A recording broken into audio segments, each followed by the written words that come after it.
عقود الجمان میں اور اسی طرح وفیات الاعیان میں علامہ ابن خلکان رحمہ اللہ نے ایک واقعہ لکھا ہے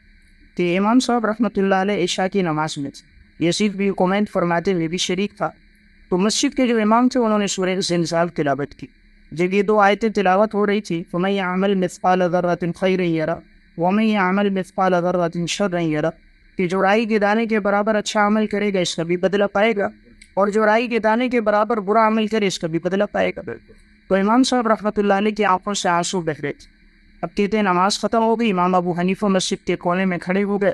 اور میں انتظار میں تھا کہ آپ کے نوافل جب پورے ہوں آپ جائیں تو میں دیا بجھا دوں، دروازہ بند کر دوں۔ کافی دیر ہو گئی، امام صاحب رحمۃ اللہ علیہ کے نوافل پورے نہ ہوئے، اور آپ اسی طرح تلاوت کر رہے تھے اور آنکھوں سے آنسو بہ رہے تھے۔ فرماتے ہیں جب میں فجر کی اذان دینے کے لیے مسجد میں آیا تو میں نے امام ابو حنیفہ رحمہ اللہ کو اسی جگہ کھڑے ہوئے پایا، سبحان اللہ، اور امام صاحب رحمہ اللہ کا جو دامن تھا وہ عائشہ شکر تھا۔